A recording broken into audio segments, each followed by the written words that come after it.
Hey, yo, what is going on, you guys? Got episode number 71 of Marvel Yap for you guys today. Today, we're going to be talking about the OTA in the review. We're going to talk about Team Clash and the Team Clash OTA. And then I got a crazy hot take as we do talk about some tech slop as well. Let's go ahead and jump right into it. And as always, we are joined by the hostess with the mostest.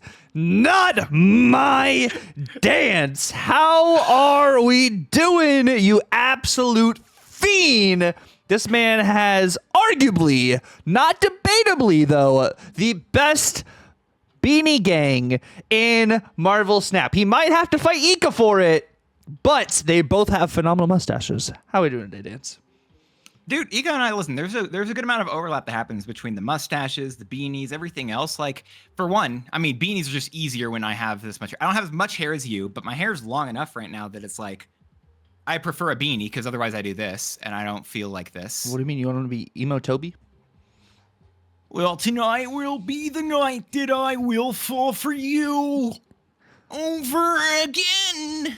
Did you like that? How good was my singing? I hope they caught everything on that, and that it was just high enough that headphone users had to like pull out their headphones for a second. I'm doing well. It's been a pretty good time. I've been having a blast in Team Clash. I think it's it's in such a cool mode. We'll talk about that in a bit. I've also just been having fun with just the newer cards and Snap. I've played no Wild Child yet because I've tried. Or I've seen what people have done, and I really feel like I want Phantom X for the full combo, but I haven't done any of that stuff yet. Yeah, I think it's very interesting, right? You look at some of these game modes that have had two cards in it, you know, and I think it was Kid Omega and was it Mad Thinker? It was Cobra. Cobra? It was Kid Omega. Kid Omega and Cobra, stark differences of cards together. And we have Wild Child and Fastball Special, which Fastball Special has reanimated or revived, you know, a bunch of that super greedy, combo heavy innate nature decks. Whether it's Galactus, whether it is Nimrod, whether it is Black Panther, and also Man Spider is getting even more value with freaking Fastball Special too. It is genuinely crazy what is happening in the meta, which is why when we talk about the topics of the day, we're going to be talking about the OTA recap. The first OTA we're going to be talking about, of course, is the one that happened in the main course of Snap. And then we're going to be talking about Team Clash. And then Team Clash also had an OTA, which kind of affected, I'd say, the stats of some of the decks in Team Clash for the positive, I'd say. And then we have Tech Soup, because Tech Slop, I still think there's still so much tech prevalent, but I have a crazy hot take for the Tech Slop that I think you guys are going to want to wait to see what happens there, because I want to hear your guys' insight on this as well. Yeah, no, you've been doing this past few ones where you're like, listen, I got something wild that I want to talk about, and it's enough that you want to make it a whole subject. I'm here for it. I support it entirely. I like it.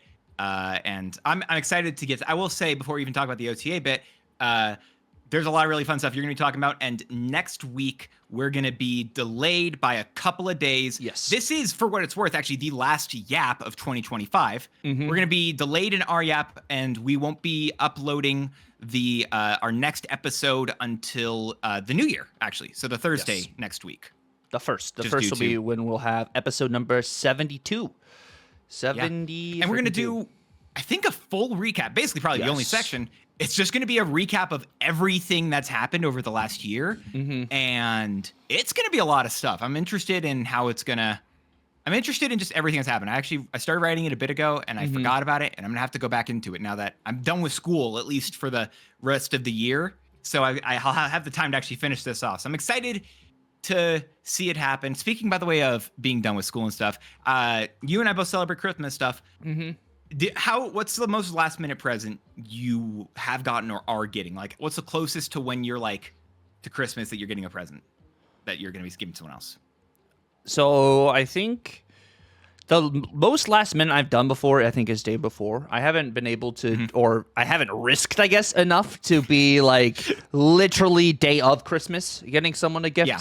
But sometimes with being like, you know, when you're married and stuff too, sometimes you celebrate with one family and then you go over to another family. Yes, exactly. We're going to be not with my wife's family here. So we're going to be going to another part of Florida to celebrate with my family. So we're actually going to have Christmas a few days later with my wife's side of the family. So I guess technically those would be like the later Christmas gifts because we haven't necessarily gotten all of those just yet. So I guess that does fall into that category. Okay. But I know that the late Christmas presents are happening technically after Christmas. Yes. Because so my wife and I have talked about that before, where it's like, for now we don't have kids, and we're saying we are fine with going to 2 different places on Christmas and Thanksgiving and stuff like that. But we also know, like, when we start having that, there will be people who are not seen on Christmas just due to we're not dealing with that. So I'm not surprised at all that that's what y'all are going for. But you also something else you were thinking about. Yeah, and I think because like I also sometimes since like I don't live up in Georgia anymore, some of my family's all the way up there, so sometimes I go up and see them maybe once or twice a year. So I might bring Christmas presents up when I see them a couple months later, be like, hey, sorry we missed you, here's Christmas. And we still like celebrate and it still feels like a Christmas present. But what I was gonna note there too, like with you, once you have kids and stuff, which we you know, I have my son and then we're having another baby for next year and everything too. Once they're older, like what we're probably going to have established is we have Christmas with our, you know, little family first, and then we go over to other places. And I think that's going to add another layer to the family gatherings for Christmas. Cause it's like, of course I want to see my kids, you know, wake up, open their gifts from Santa and everything too. Yes, I'll share it, you know, with, you know, extended family and everything too. But the main priority is going to be my innate little family first, and then we'll see how scheduling and everything works kind of thing, you know?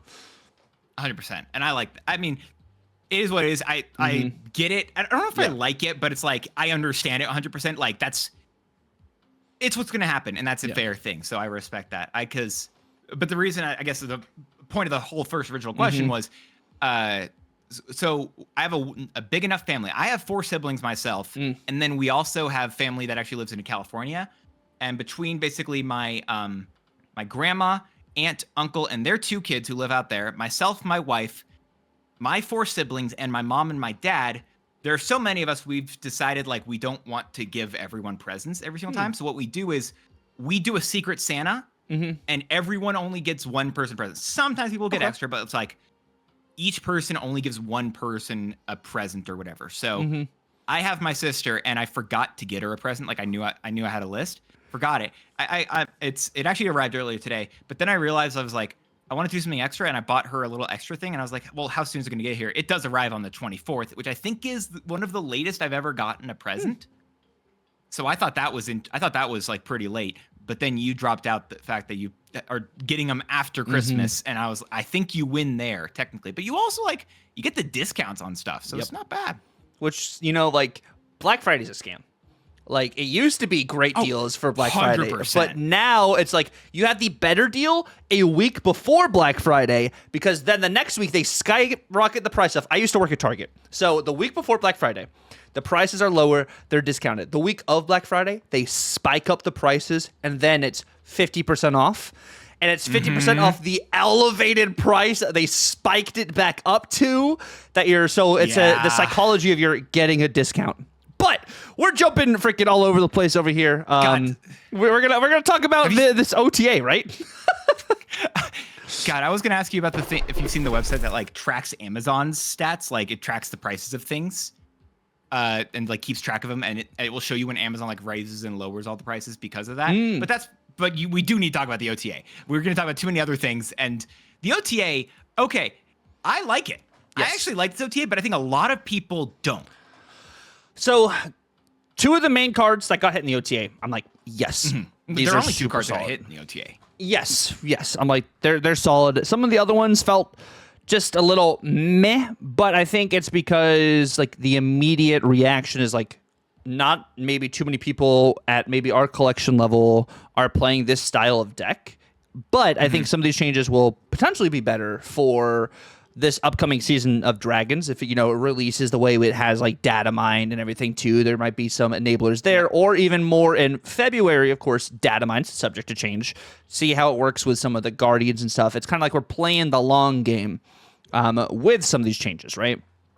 Yeah, and I also thought it was interesting. I'm reading the OTA notes again. I pulled them up because I wanted to make sure. They even said, like, and I quote, we think that these we think could use a little bit here are some underperformers that we think could use a little injection of strength going into some Dragon season releases, which they just, it's one of those OTAs, like sometimes they do it, sometimes they don't, where they just are like, oh yeah, this is coming up in a couple of weeks. And I'm like, really? You're just going to drop this? I feel like normally you don't, but okay.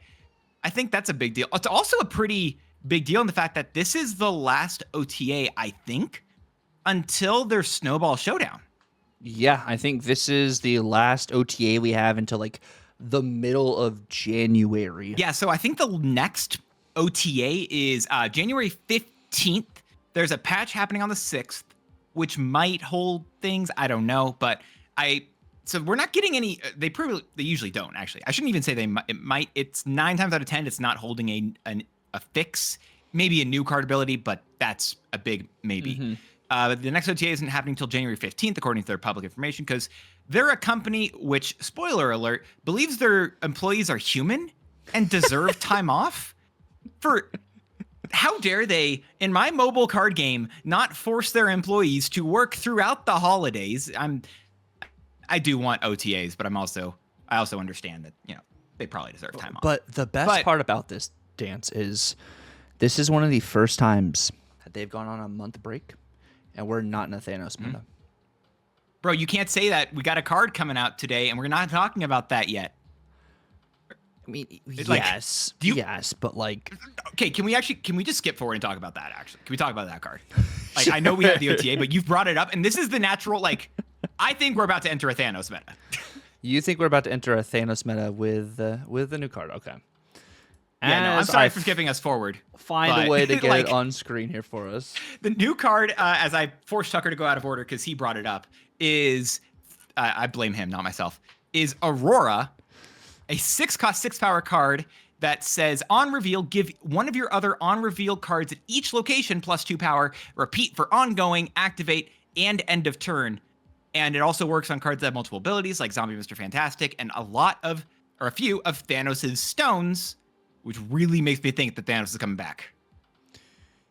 Thanos will be coming back with Aurora for sure, but I don't think it's necessarily like, well, because of Thanos, the whole meta is going to like shift kind of thing. I think because if you're playing the Aurora style of Thanos, it's not going to be as like tech Thanos, which tech Thanos is what I think you can. You can, but like, I don't think it's going to be as crazy as it was. Like, I feel like there'll be games that feel good, but like with the nerfs we have to some of these tech cards and everything too, like committing all of that, and of course, you have Wiccan Curve and stuff. It's just like Thanos doesn't start in your hand anymore. And some of the stones abilities, of course, stones have buff power and everything, but like it doesn't feel like I'm gonna have Mind Stone turn 1. I am always snapping because I know I'm gonna be just way better than my opponent. Yes, you are getting draws. You are drawing 2 stones when allowing you to go into Wiccan Curve. But I just feel like Thanos kind of feels like it bricks a bit more now than it did the last like few seasons when it was a Thanos meta. I think you're not wrong, but I also think I think it's more in part to the fact that Shadow King is such a prevalent card, which means that Strange Supreme, I think, is a lot worse in Thanos decks nowadays. Because I think that Shadow King is potentially one of the best cards in the game right now. We'll talk about that later on as well. But like, I think that this is going to still bring back Thanos in a pretty substantial way, personally. I don't know. Maybe I'm entirely wrong here, but I think Thanos is... We're going to see a return of the Mad Titan pretty shortly. Yeah, well, we will see more Thanos in play, and we also will see more Killmonger in play. I think there's going to be kind of hand-in-hand there, which will be something to kind of like think about. And like we're already seeing Killmonger right now because people are doing Weapon X stuff for like the missions. Even though the more I look at Weapon X, the more I was right. Like I still feel like this card is just kind of meh. There's definitely games where Weapon X pops off. Like don't get me wrong. but there are games in general in Marvel Snap where bad cards do well.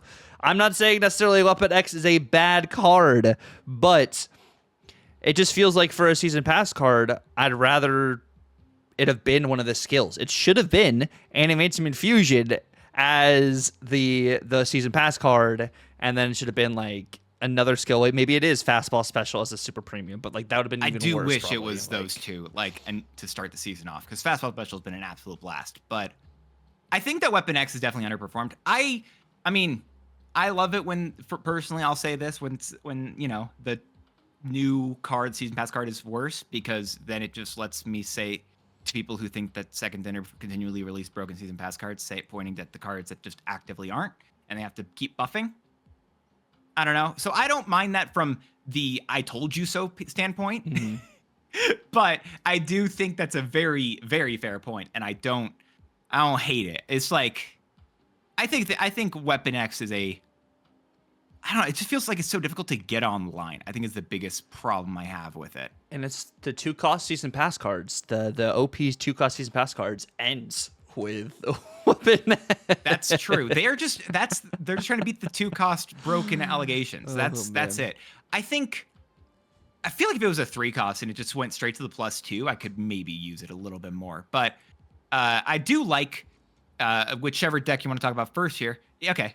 This is the what I had. I think that's gonna be a great place for it. I like this stuff. You've got a good combination of activate, end of turn, and what is it? And then you've got a couple on reveals in here, but you also all of your stones are most of them are on reveal. You've got a couple on goings in there. You've just got a good amount of the mix, and I think that could do pretty good here, pretty well. Yeah, I think it's kind of a nice intermixing of a lot of stuff in here. The Marvel Boy to have some extra buffs onto your stones. Surfer First Steps, I'm still a little... Listen, okay. It was either that or I say Super Adaptoid, and I know which one is... I really want to use Super Adaptoid. I don't think it's right, but I really want to use Super Adaptoid. Yeah, Super Adaptoid. Yeah, but I you think... have a better deck. I have a couple of decks. I have a ramp deck, which isn't probably going to be as good as the main inline ramp deck. But the thought process here is allowing just more power across the board in general, giving also Electro potentially 2 buffs with it being an ongoing on reveal. You just have card generation with Valentina and then Isan being able to pull that, but you don't have Iron Patriot in this list.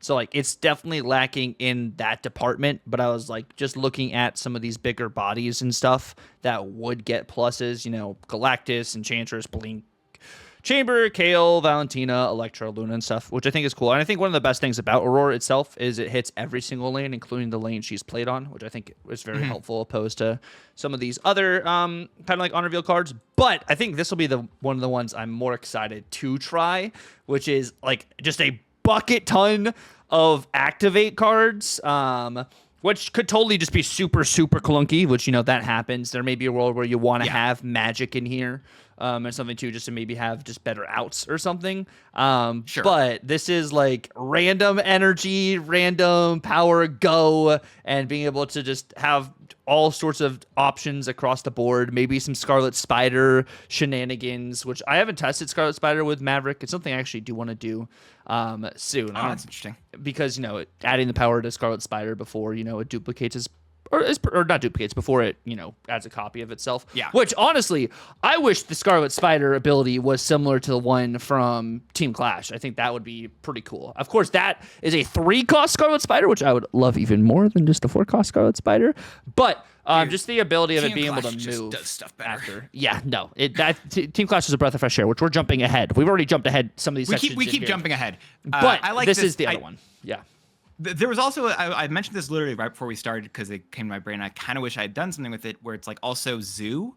Zoo with like Shauna and stuff feels like that might be a legitimate idea there as well. As I feel like more often than not, I'm actually trying to stop playing Shauna and I'm using cards like, what is it called? Debris instead. And I liked the idea of trying to do that stuff, but I love this stuff. I love what you're doing with these piles. I think there's gonna be some interesting stuff here. And if y'all did not see, I will just Tuccrr did these in his buy or bust, y'all. These are his buy or bust decks, and I did a variation on one of his last ones with my Thanos stuff, because Thanos is also in a really great place. If you want to see a full breakdown of all the cards that he's talking about, of every single new Series 4/5 card, maybe he does maybe not all the Series 4, but still a lot of them. Go over to youtube.com/@Tuccrr, Cuccrr, and you're gonna get some great content. He actually just released yesterday a list of all the must buys, the top cards inside of Series 4, which if you're wondering what you want to be doing as of late, like, figure those out, mess with those new cards, because they are pretty cool, pretty interesting. And I appreciate knowing what he thinks about the new cards. I was able to peruse that.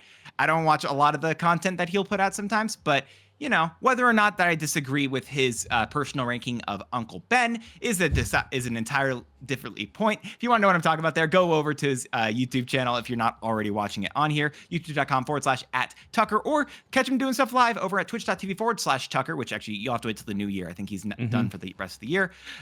Or he's put stuff on his TikTok, on his Twitter. Same name everywhere. Tuccrr, Tuccrr. Great guy, great content, great opinions, as long as you don't look at his Uncle Ben one too close. Well, the Series 4 buy list is based on new players and what cards I think you guys should invest in, either returning to the game or a new player, not based on how they are ranking. I'm not looking for your context. I'm just looking to flame you. That is the context of that. But anywho, within context of actually staying on track for the Yap, let us actually go back to the OTA where Victoria Hand went from a 2-3 to a 2-2, which is it's a slap on the wrist. I think I've seen it be impactful, but the card's still good. Yeah.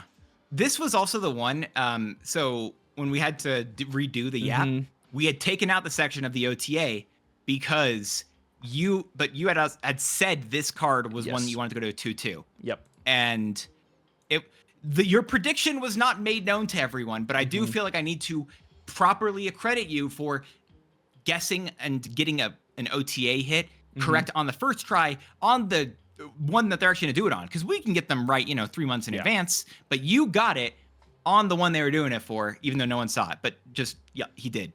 Yeah, it was about time. Like it just like this needed a hit, and then we had Quinjet. I did not expect Quinjet to go from a 1-2 to a 1-1, but I think it's valid. Yeah, I actually didn't. I kind of thought this one was fine. I thought Quinjet was like pretty mediocre, not mediocre, but like I didn't think it was the problem in that deck.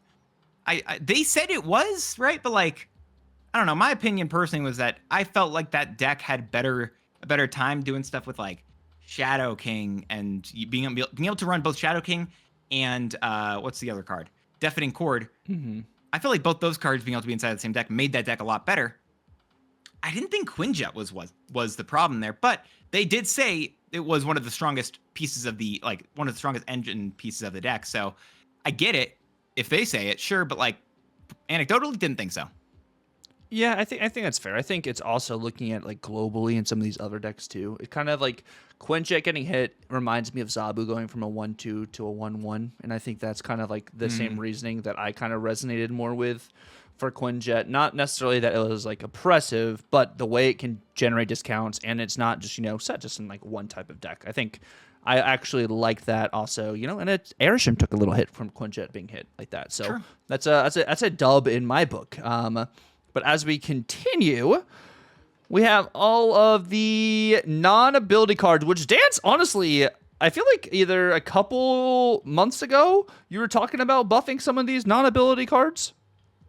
Maybe I had talked about some of them. I don't think I named all of them, but I mean, for what it's worth, Misty Knight went to 1-3. I'm just going to hit all of them because they did. Misty Knight went to 1-3. Shocker went to 2-4. Cyclops went to a 3-5. And then Hulk went to a 6-14, which, by the way, Hulk now has the same stats as Weapon H, which I liked personally. Yeah. But they said it was like, they said it wasn't just like a full, like, they said it to curb extraneous power creep, but also some cards with all card games rise to the top. And I feel like you can argue power creep here, and I think there's some level which you're correct. But in my mind, this is more of a people understand the game more. We understand, like, we're smarter at the game 3 years in. Part of the reason why snapping can sometimes on the ladder feel worse nowadays, because people will snap and then immediately retreat. Yep. Because we are better at snapping than we were when we first started. That's not because snapping changed. We just know things better. And we've been around these cards long enough that we're like, okay, this is just not worth the juice isn't worth the squeeze, right? I don't care about a 6 or a 1-2 as much. That's not going to offer me as many things. 1-3 potentially, but I just like the fact that I really don't want to think of it as power creep. You could, and I get it, but I feel like it's more of a situation where they're like, yeah, we just know what we're trying to do in the game more, what's worth it, what's not, and that's personally how I look at these. Yeah, and I think that's fair. And I think when I saw the Hulk change, looking at it now, I'm like, I want to test, some High Evo again. Maybe Black Knight High Evo. I don't know. Some crazy shenanigans. But the saddest thing about this, right, is, all three of these cards work in High Evo. Shocker went to a 2-4, right? From a 2-3 to a 2-4. Shocker's still not going to be played really in High Evo. Not to mention, if the data mines are right, Majestic Wing Beat is just way better than High Evo Shocker. And you don't have to include High Evo to be able to get that to work. And it's like Shocker just got completely crept out of the picture, and the value for the I don't think Shocker was ever in the picture. I mean, yes, but like from week 1 High Evo, people were running Shocker. Week 1, 2, 3 years ago. But this card has been, dare I say, I guess Thing probably was the worst card in High Evo for a while. But I feel like this is 1A, 1B.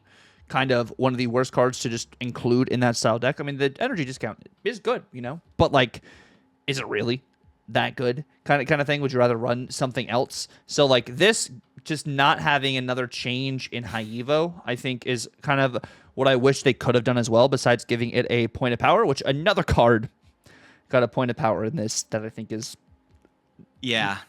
not great, but.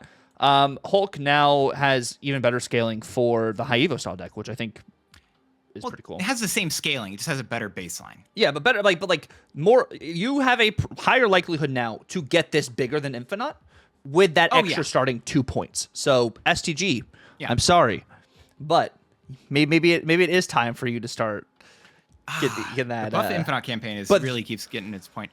I'll say the last thing on the Shocker before we do talk about Colossus is. They did say straight out, Glenn, because someone asked about it, they said they wanted one of the cheaper cards to be flexible across more archetypes rather than be locked into one.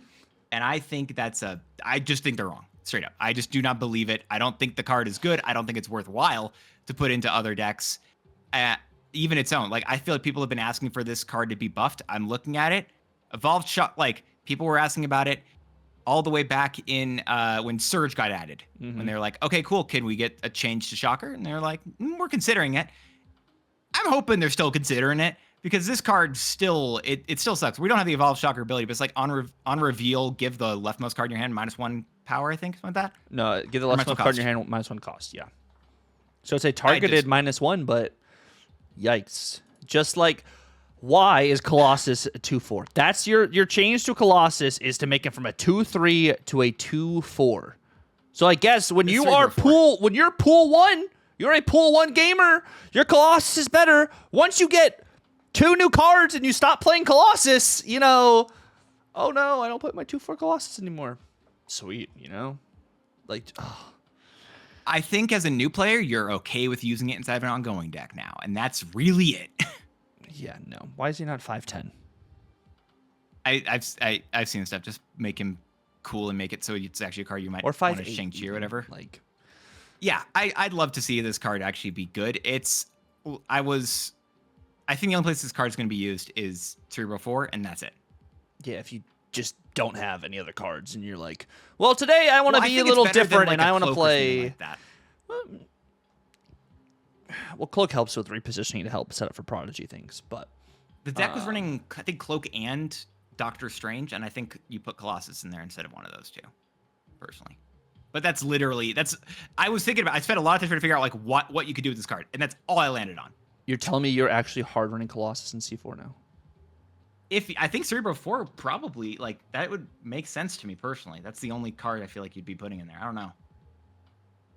I could pull up the actual list and see if I could find it, but we could go ahead and just move to the next card. All right, I got it. I don't say that much. I'm putting Cable in C4 before I put Colossus in C4. I do think Cable in Cerebro 4 it's an interesting question. I don't hate it legitimately. Which Cable went from a 2-3 to a 2-4.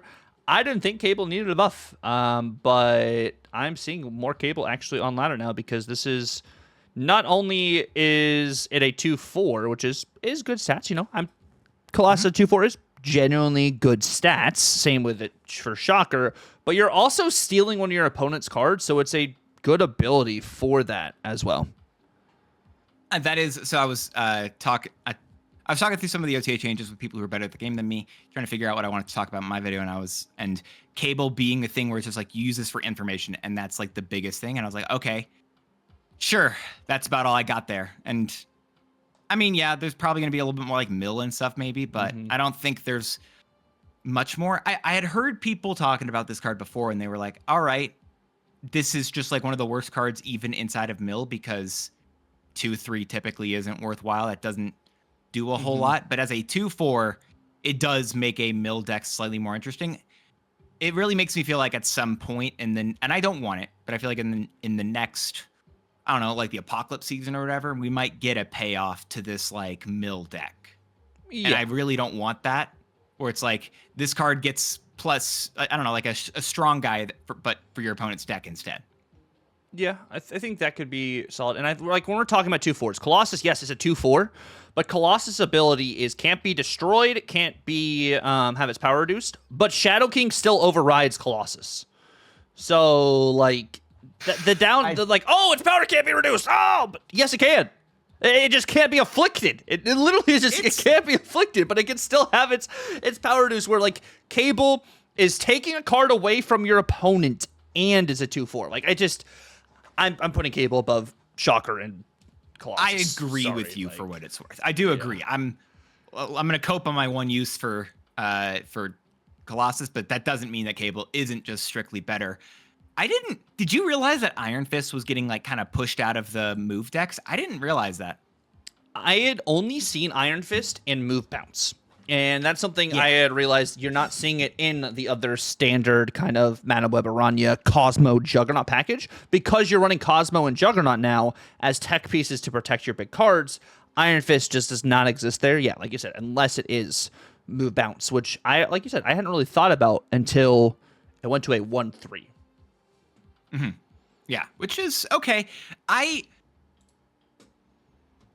don't know. Move must have different stats in the back end than what we have seen, because I thought Move was honestly in a fine spot.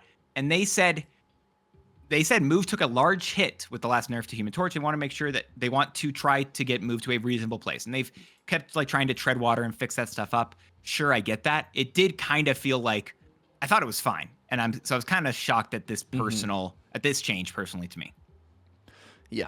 I wasn't I don't hate this. I think this is cool. You know, it'll be interesting to see if people slot it back in. But it's better for Cerebro 3. The Cerebro 3 with Ghost Spider and Multiple Man kind of thing. You know, you now have Iron Fist for that, which is cool to note. So that's where I'll go with Cerebro opposed to the Cerebro 4. And then Airwalker went to a 3-4. They want to highlight Airwalker specifically, a card that people felt took a big hit with the buff to Morgan Le Fay last OTA. We don't specifically want to balance combo cards around specific interactions whenever possible. In other words, we'd rather live in a world where Morgan is strong when you build around her in isolation without feeling the need to include Airwalker in case you don't own the card. All that being said, we suspect we'll continue to create exciting forecast cards, but regardless when those decks and interactions manifest, Airwalker could use a slight buff. They just said right there that they don't have any interesting, exciting forecast cards for Airwalker to use. And by the way, spoilers, Zombie Captain Marvel didn't get a buff. So I don't see any reason for this change. It doesn't matter. The abilities is the problem here, similar to the Helicarrier change last time. Yeah, it's just on paper, it went to a 3-4. We're wanting to have every card in the game to have 4 power or higher, as you guys can see from the OTA here. There was one thing, and I think you were in the call when I think Roran told us this, where it's like the only place where I heard Airwalker might be used was in a like Scar deck with Airwalker and like Elixir and stuff, where you use it with a, what's the card I'm thinking of here? A Tuma. Yeah. And then if you play it, you play a Tuma on the Airwalker lane, it destroys Airwalker, you get another 4 cost out, and then you can Elixir Venom the next turn, which makes Venom a 10 power card. Yeah, that's all I've heard. That's not too bad. And I think like also I there's do some think it's people bad. doing the negative stuff, like trying to get negative out with destroying Airwalker in case you brick. But there's gonna be a much better card coming out that's gonna help with negative opposed to doing Magus, that kind according of to data mines. Yeah. So whatever. Yeah, Yeah. Airwalker. Next though, Master Mold went to a 2/3, so it matches the Sentinels. That's putting in your hand a 2/3. This Okay. is just a flavor thing. Yeah. I don't hate it. Like, I don't want this card to be good, but it is a very nice little flavor thing that it now has the same stats as the Sentinels. Yep.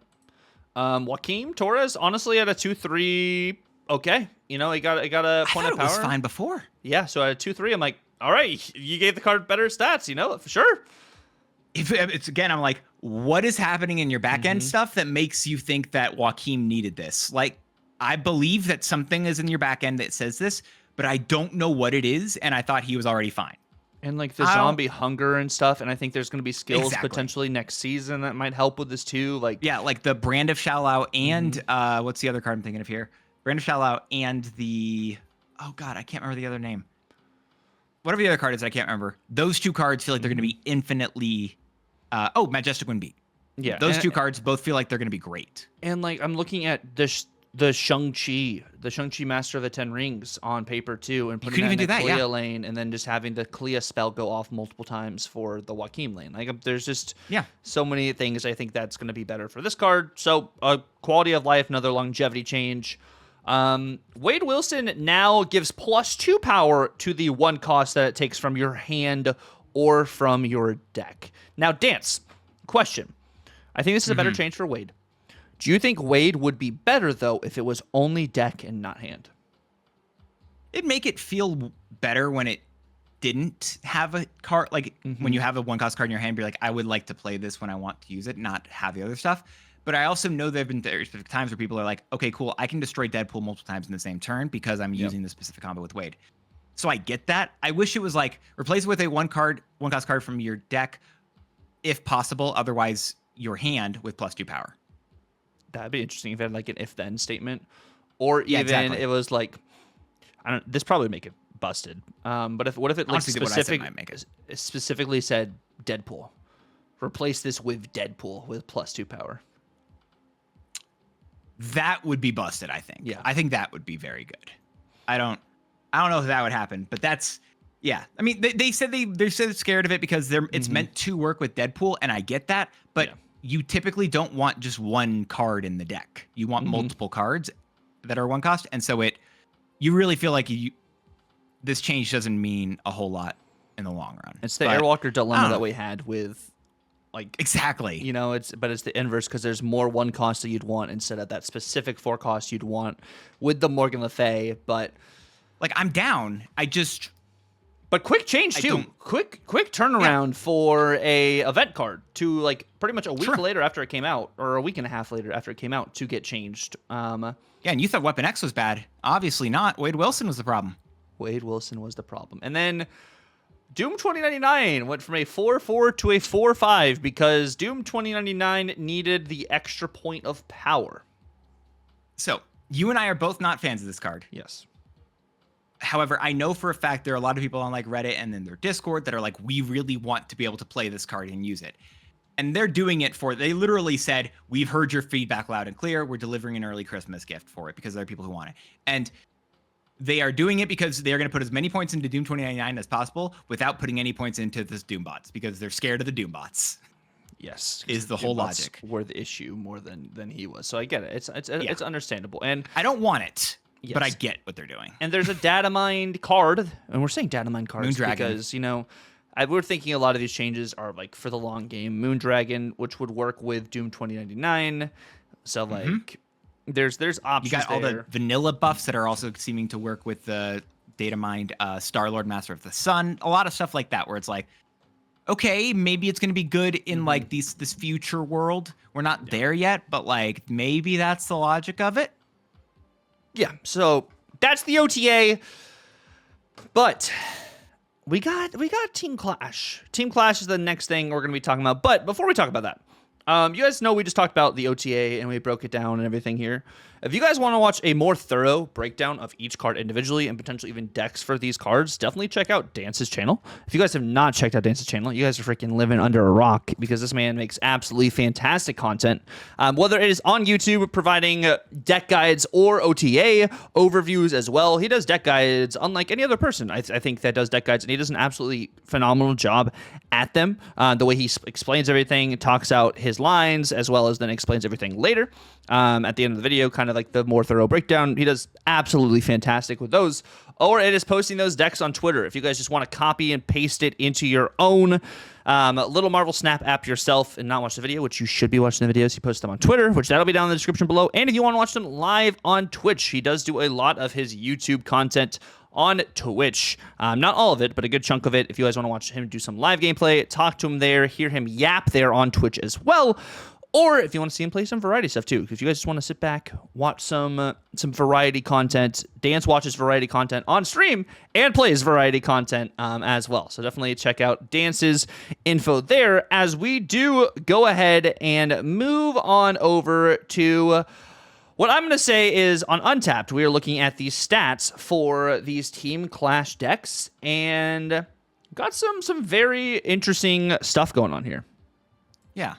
So one of the biggest things, actually, I'll talk about before we even talk about any of these decks, right, is Second Dinner said that after encountering balance issues with Grand Arena last month, they scheduled a fast patch for Team Clash to correct early warning signs. And I think one of the key things here that's often forgotten is within oftentimes within an hour or something of a new card or new game or something like that coming out, the community has already played with the card, the game mode, more than they could ever do in testing. I've done the math on this forever ago on stream, and it is like they've done more of it. And they noticed that, for one, Thunderbolts was best. Guardians, X-Men, and the Spider-Verse decks, which, by the way, we thought Spider-Verse decks were going to be broken or because of the +2 energy. Everyone was wrong. I saw many content creators talking about that. We all were wrong talking about that. Guardians, I know there's asterisks, but I'm using that as a generalization. Guardians, X-Men, and Spider-Verse were all weak. The Avengers were very strong, and the Spider-Verse and X-Men pre-builds were even weaker. So they made a bunch of changes to stuff like 24 hours into the game mode. And I love that so much. That is so cool to me. Yeah, no. They made a lot of great quality of life changes and listened and removed certain things, so I definitely also agree. Was the smart thing to do. I think the Spider-Verse deck definitely is not the best deck. Like, I think I was wrong there, but I do think some people are playing it wrong. I think that's part of some of it too. There's a pretty high skill ceiling, I think, for that Spider-Verse deck that you can really get it to pop off. And that also boils down to what custom cards you add into this, because some of these decks are going to be better because they pre-builds that they have in the deck are much better, and you may not have access to some of the cards to make the custom decks better, which is something that I do like, that this is pre-built and custom deck. One of my favorite things about this that I think really separates it and might even make it slightly better than Grand Arena for me, even though I love the skills in Grand Arena, is that since it is 6 cards that are locked into the deck, it makes it so it's sometimes not as much tech slop. And because you're trying to either build towards the ability, and because you can't pull out 11 different cards. You still have 6 that you have to have in the deck, made it feel like, okay, well, I know what six of these cards are going to be. And then I'm not really fishing for all the tech slop. And I feel like there hasn't been a lot of tech slop. I'm not seeing Shadow King, Shang-Chi, and like Cannonball, Cosmic Ghost Rider all in the same deck.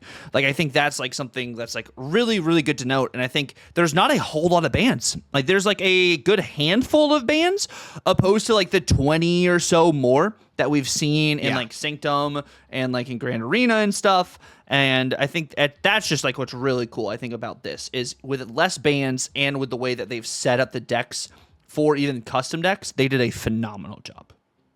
Yeah, I agree. I think the fact that, I mean, you're right there. I think it's the fact that you're stuck with 6 of these cards makes it so you are forced to build around them rather than just a singular card that you can do whatever you want with. And I think that's really cool, and it's a lot of fun. I love it. I think this is a very awesome game mode. I've really been enjoying it a whole lot. One thing I also realized, which is just kind of random, is that it's also because I have a lot. Like there are some cards that I don't have variants for because I just typically don't buy variants unless they're part of an album. But there's a lot of album or not album, but a lot of variants that are just super rare, or whatever, that I would never buy, but I can get them for the in-game currency, and I can just do that. Yes. And it's been, I don't know, I've been enjoying this game mode a lot. I've been having a blast with it. I even thought the fact that the Guardian, I think that one of the things that I wanted to point out that you mentioned was the Guardians, because you said like some of these cards are just really good, but they're also really difficult, like, but then the rest of the cards have to kind of like balance around that stuff. Yep. And I think the Guardians are really good. I think they are those 6 cards that they can use are very solid. And so it makes the rest of the cards that you're using in that deck kind of more like whatever you exactly would like to play with them. And so you have a better like infrastructure there because you don't have as many options for the rest of the Guardians. Whereas in comparison with the X-Men or Avengers, you've got everyone and their mother. Yeah. No, you have everyone and their mother because there's so many different ones. But I think that is also like, yeah, really, really good key to kind of like think about there. And also like talking about currency, having missions to be able to get more ways to get the currency has been really nice. And the missions being focused on specific decks. So if you want to complete this mission, you need to change your deck and play a different one. So you're not just playing the same deck over and over and over again, I think is really, really solid. I really like that. Of course, there is definitely moments where it's like I had to change decks for this mission and I'm facing 5 or 6 decks that just completely counter mine, which, you know, feels bad 100%. And, you know, like it maybe turns you away, like, and because it is a ticket-based system, that also makes it worse in some instances, you know, losing your tickets for it. But I think my biggest gripe, which they fixed very quickly, is the game would crash like crazy when Team Clash first came out, and that was horrible because you were losing tickets left and right with game crashes and everything too. We didn't get any compensation for it, but they fixed it very quickly, and we're not seeing as many game crashes, which I think was another very good reactive kind of patch that they pushed out as quick as possible to help with the game, and I'm really, really stoked about that. No, I love that as well. I think there were a lot of people who, that was a big complaint that I heard as well, where it was like, okay, cool, I hate the tickets, which I think is just actually a good thing about the game mode, which means people really want to play this game mode. Yes. And that's awesome. And I think so. But you're a fan of, because I saw people talking about this bit and they weren't a fan, but I'll ask you directly, like, are you a fan of the part of Team Clash where it is like, it forces you to use like certain decks to take care of the missions? Because it like forces the diversity, and then I know there are people who like to stick with one thing and play one thing only, and I don't think we're typically like that, but I know people were upset about that. I enjoy it. Is that what you're saying as well? Yeah, I make a bunch of Black Knight videos, and you know, that's like one of the main things I play. But that's not necessarily like, I'm not a one trick. I like being able to play different decks and like being able to test. Which one of my favorite things about Team Clash is, one, yes, like to answer your question, yes, I love that you're not stuck on the same deck. But I also love that the functionality of these cards and their abilities allows you to build a bunch of different decks still pertaining to the same team. Like this right here, we have Esme, Iron Man, Mystique, Valkyrie, Jug for this version of X-Men. There's also a She-Hulk, Warlock, Infinite version of this too. Like there's so many different hybrids and builds and stuff to be able to mess around and like sandbox with, that I think this is really, really cool. And I'm very, very stoked like that they were able to do this, and these abilities for like a large variety of these like they're new cards for these teams are really cool. So it doesn't feel like I'm just playing regular Snap again, which also, you know, at Grand Arena, you're still, besides the champion and the champion's ability, you have extra energy. Those are like the main 3 things there. You have extra energies to start the game, but you have the same kind of cut and dry abilities for every other card. Whereas this is, you know, 6 of these cards have different abilities pretty much than what they have in regular Snap. So it gave it another breath of fresh air. And I'm going to say it, Dance, I would love for this to be a permanent game mode. And I would love for them to add 5 to 10 maybe more teams, and every couple weeks, they switch out what teams are the specialized teams. So the first time around, of course, are these select 5. Let's say they add another 5, and then they fluctuate between those 10 teams. I do know if they want to be able to fluctuate between the two, they need to establish those 10 teams first. And, it'll be a long term, but like eventually, once they have enough teams established, I would love for there to be like this to be a permanent game mode and then to rotate and alternate, which I know could take a lot of time, a lot of coding and everything too. But I think that would be something that would be really cool and a breath of fresh air as a new style game mode to have that as an option. I agree. I would love if it was I agree that it would take a bit of time for that to occur. But if and when that does, I would absolutely love it. I think that's a really cool thing. And this game has been fun. You know what this game mode kind of made me think, though? It made me think that this is weird, but I think that Deadpool Diner was the best way that we've had snapping. Having the snap mechanic you're talking about like in a game. Because we don't even have it in this one. And I feel like I don't want it really in this one because I'm seeing more games finish because people don't retreat. Yes. And it's a weird thing for this game mode to give me as like, there's no snapping here, but I feel like I don't want in Marvel Snap anymore to have my snap affect my opponent's cubes. I want it to be betting against the house.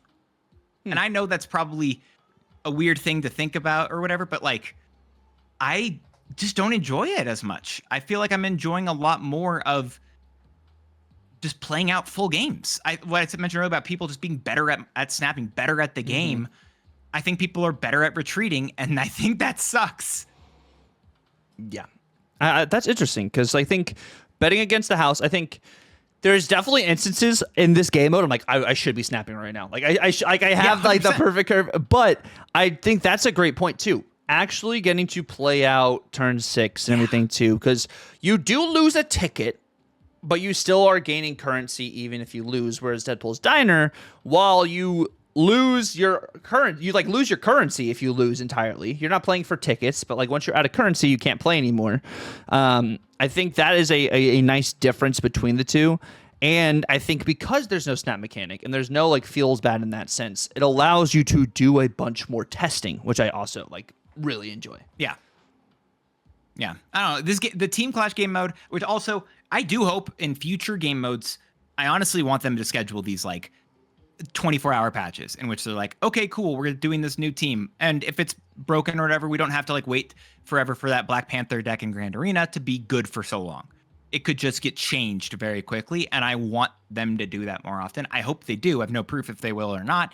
But it's like, I loved that iteration of the game, of this game mode, because legitimately it changed the way I thought about this game mode immediately. Yeah, they did an absolutely fantastic job there. And I do think in general, the meta is in a pretty decent spot. But as we move on to our last section here, we're going to be talking about some tech slop, which, by the way, we are looking right now at the top cards right now in popularity in the last 30 days, top 50% of Infinite. Which Shadow King is number 1, which makes sense because of all of the green power that we have currently in the game and kind of feeling like a necessity. Still is a major feels bad. But my hot take for you, Dance, okay? We're going to start off. Start off swinging here. So before you give me the hot take, I'm just going to say that I've really been enjoying this season, and I hope everyone else is as well. But if you remember last week, Tuck, I actually gave... Sorry, I'm cutting you off on purpose because I want to do it. People, I'm sorry. But if you remember last week, I gave away a free season pass, and I never saw a comment, by the way. Whoever got it, I asked you to comment. You didn't. Rude. Gave you a free season pass. So I'm hoping this week, if I give away another free season pass, hopefully we have someone who's going to be kind and actually say something about it. So... case sensitive, all that stuff. If y'all would like to get a free season pass, this code above me works at the time of upload.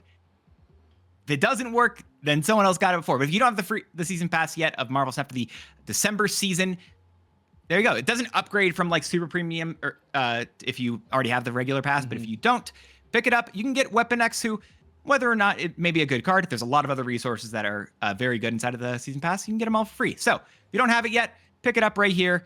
As Tucker is about to tell us a very hot take in tech cards. So, what if what if every single week when on new card release, on, the weekly reset, we had a new ban list for the week. And it's 5 cards every week. And one of them is probably a tech card. One of them is one of those cards that would go running rampant if that tech card was banned. So, like, let's say Shadow King is banned for a week, Man Spider's banned. So, like, they would go hand in hand, also to give potentially the new card of the week some legs, so it's not immediately countered by a large variety of cards. Or if there were stipulations on decks, potentially. Like, I don't know how exactly I could make this work, but it's like, okay, so you have this deck here, and this week you are limited to only having 2 at most 3-cost cards in your deck. Like, having some sort of stipulation or ban mechanic for the regular line of play in Snap to add a little bit more diversity and maybe make it so it's not just the same potential 5 new deck, 6 a week kind of situations. A new kind of ban weekly system, like in lots of other, weekly games, like if you're talking about like maybe a Destiny, which is a different style of game, right? You have specific modifiers for like this mission you're going to be going on, where like different things happen now specific just to this mission this week. I think it would be really cool if maybe Snap implemented something like that as like an imbalance patch every week, a small imbalance patch. I don't know how it would happen, but I think that would be really cool until eventually one day we get draft mode, or we get Team Clash to be like a permanent game mode, just to have another little sprinkle in here, so it didn't feel like I have to think of Shadow King every single week. Maybe this week I don't have to think about Shadow King. Maybe this week I need to think about something else, but I can't play this card because, it would run rampant without Shadow King. Like, there's got to be, of course, a scale to it. It's not like we ban Shadow King and then it's literally just chaos because sandcastles are everywhere. Like, there'd have to be a banned tech card and a banned card that gets countered by tech card. I think that'd be fair, but I also don't think that's something that Second Ender would ever do. Yeah. And if they did something like that, I'd actually like it if they did it similar to the way they did the Techpocalypse, where they just take a bunch of cards and they make them worse, and then they see how it does, rather than like banning the card entirely. Like, they just make Shadow King a 4/1, and then they say, all right, like, you can still play if you really need to play it, but you just make it a much worse option, and you see what that looks like, and then you obviously nerf other cards that would probably make it really good with that in mind. I think I don't want them just to ban. I like the idea of them just being like, it sucks. And I would rather see a world like that, where it's not like it's like a soft ban. You're like, you can, but it's your own funeral if you're doing this. Yeah. Does that make sense? Like, I don't think they would do your thing, but I feel like a world where they could do something like that would be awesome. Yeah, I think it would be cool. And I'm not saying we need this in Snap, but I think that would be just a really cool implementation. Yes. If something like that. I do think that Shadow King, by the way, is a card that is too good and should have gotten hit in this OTA. I also think there's a very good chance Man Spider should have gone to a 5/0 in this OTA. I think both of those probably should have occurred. When does Iron Patriot go to a 2/2? Oh, not anytime soon, apparently. It's been fine, according to what they've said, for a bit of time. So, I legitimately, I think Shadow King goes to. By the way, I think Shadow King should be a 3/2 or a 4/2. Honestly, I want Man Spider to go to a 5/0 and Deafening Chord to not afflict. Ooh, not afflict on. Yeah, I think it's good enough ability. I think Luna Snow goes to a 3/5 as well. I'm really interested if she went to a 3/5, she'd still be playable. Because we tried that. We tried that, and it didn't, but we didn't have as like large a variety of like ramp options and stuff. I feel like that people have been playing. Granted, Electro's at a 3/5 now, so like it's between those kind of thing. But I don't know. I don't think Luna's oppressive, but I wonder if they would change Luna before they change Man Spider. Yeah, it's interesting. I feel like there's a way. I'd like it. I wonder if Luna's Ice Cubes could be end of turn. Checking. I wonder if that's a nerf. End of turn would be a pretty big nerf too. End of turn get +1 energy. Next turn. if not fitful. I don't know, something like that, where it's like you do. I feel like that's a different thing I'd look at. Where I feel like I don't think she can work as a 3-5. I think we've tried that. Or what if it popped? Maybe I'm wrong. Maybe it'll change. Luna, I think Luna end of turn. I was going to see what if it pops. If it popped just like White Widow, I think that would be pretty rough. That'd be, yeah. I don't know. I basically am thinking. I don't know what you. I do think though there are some cards that could have gotten hit, and they didn't, and we're about to have a month or so of no hits in terms of changes. So I'm kind of interested in what that's gonna look like. But honestly it's different right now since our meta is so open, right? I think, and the new cards we have releasing are pretty unique in what they do. With Aurora, with Thanos, with Phantom X, with Destroy Affliction, and then we have Data Mine Xiao Lao with 2 or more cards played, and Lockheed Data Mine whenever you play a 1-cost card Affliction, and then Dragon of the Moon, which is steals power from even costed cards, I think, which is meant to work with the Master Mold. Oh. Yes, that's true. That's gross. They posted literally a team answer, I think like earlier today, where they said, or yesterday, where they said, why did you buff Master Mold? And Griffin just said, without revealing too much from next season, there may or may not be some synergy with Master Mold coming up. So it's. Yeah, that's gross. Oh my gosh. Okay. It's Master Mold, activate Black Widow, and then Dragon of the Moon. So Ronan gets Dragon of the Moon now. That's interesting. Okay. Or you could do a Dragon of the Moon Grandmaster kind of things. That's kind of gross too. Oh, 100%. Yeah, because it's another even costed. Sorry, data mine stuff. We'll talk about that. Not next week. That'll be the week following, and next week will be a little bit late on a Thursday. Yeah, but I think because the meta is so open, I think I like them having a break now with this OTA and stuff because we have so many variety cards coming out, opposed to this goes into this meta deck. This goes into this meta deck. This goes into this meta deck. Yeah. I really like that. So the meta discard destroy, the meta Thanos, the meta Kitty Pride, meta Ronin. Like none of those cards really feel like meta in the slightest. So it is legitimately there are cards that all seem like they're going into archetypes that are not good.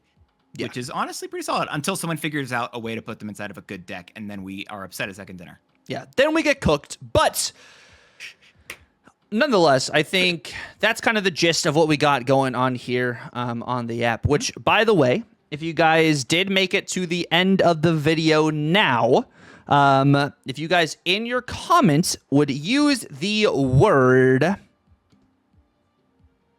Oh, is this me saying the word for you? Yeah, Dan's just going to say it. I gave him my... Oh, okay. Yeah, of course. We're going to say the word is because I just think that they're fun. Use Avenger, because the Avenger team was doing pretty well. I think they're maybe better now. Use the word Avenger. I feel like that's just in your comment, somewhere in it, use the word Avenger if you made it to the end of the video. And it's been a good yap, Tuck. Yeah, and this is our last yap of the year, so happy holidays for all of those that celebrate, for all of the winter holidays. We appreciate you guys and love all of the love and support, and we're so grateful for you guys for all the good takes, the bad takes, just all the constant, just everything. Just a comment is great that you've been providing for us and support on both of our channels. We are so blessed to have you guys and hope you guys have a happy holiday season and a good end of the year.